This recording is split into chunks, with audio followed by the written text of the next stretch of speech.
it is argued that the secrecy in the family courts is there to protect the children. Why then are the children advertised and photographed on the front page of newspapers?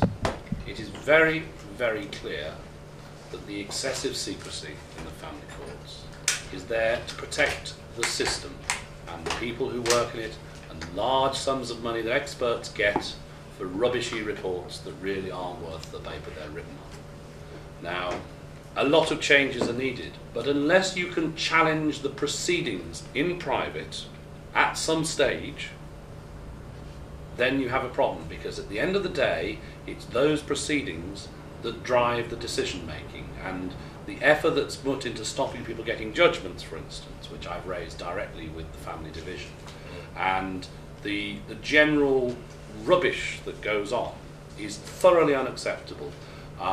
Simply the point that people emigrate so they can have families shows how bad the system is in the UK. Now, what I intend doing now is moving on to questions, if anyone's got any questions they would like to ask.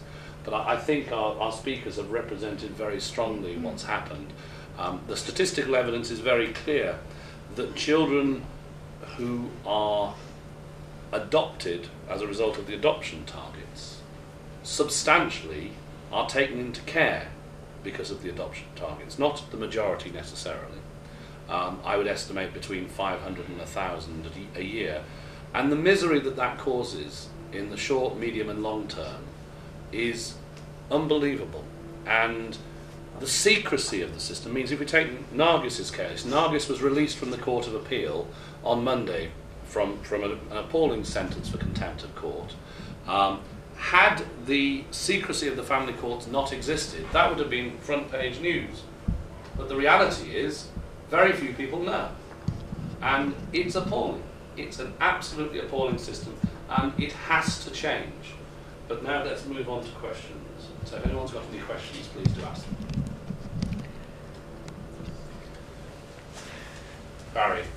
Yeah, Barry Aspinall, County Councillor in Essex. Yeah. I was a county councillor. Oh, you were? Sorry. Yeah, I'm a borough councillor. I have been for 25 Sorry years. yeah. I was a county councillor when Jack and I first met, and the problems that we have as a county council, we employ these people. We employ social services, and as county councillors, we have no remit over them to question them and their evidence that they provide, that you so well described as being flawed. And when I tried to ask the questions at council, I was always turned down by the head of social services cabinet member, as refused to answer those questions because it came under the auspices of the family court, and therefore it was secret. So in one guise, I'm engaged as a county councillor employing people and managing people, but cannot challenge those people in what they produce on behalf of the county council and the ratepayers, which is totally and utterly illogical, and it's the politics of the insane.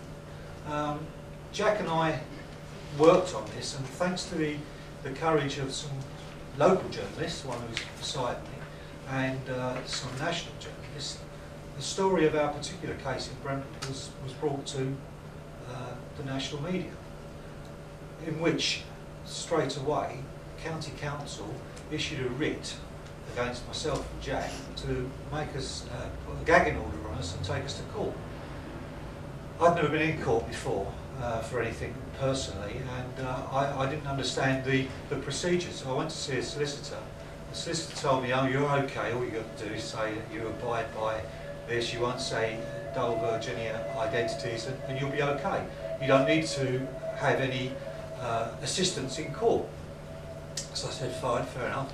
Turned up in court, and it's the family court, closed.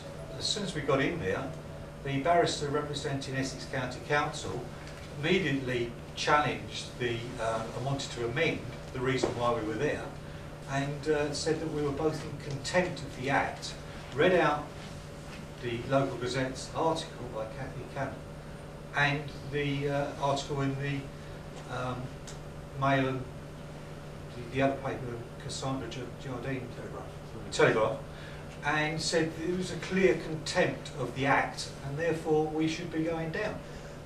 I had no representative with me whatsoever. Now, totally and utterly on my own, facing 4 barristers and a judge who now want to put me in prison simply because I asked questions, didn't divulge any identities, but asked questions about the way procedures were working. Now, that's just my story, and I was lucky enough, and Jack was lucky enough, that we persuaded the judge that we weren't going to divulge the identities, but we wanted the whole ethos of the argument to come out, and we wanted the stories told that the social services were in fact lying.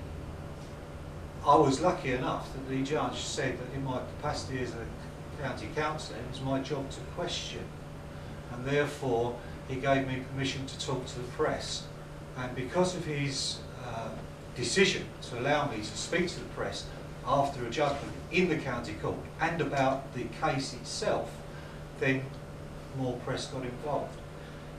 But there's the wider issue to this that I found. As soon as my name appeared in the papers as someone who was concerned about this, I had hundreds, if not thousands, of telephone calls, emails and letters from people all around the country suffering.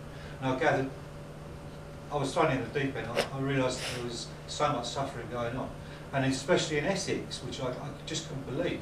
In my own town I have got over a dozen different cases. But the pain doesn't stop with the parents. The parents are allowed through our justice system legal aid. But the grandparents aren't, the aunts and uncles and the brothers and sisters aren't. They can't see those children that are taken in care, just in care, not adopted. And there's a whole hundreds of thousands of people in this country who are separated from their loved ones simply because they're not allowed to contact under social services. And it's something else that we must address. Thank you, Barry. Marcus, do you want to speak? No, all right, that's all right. Anyone got any other questions?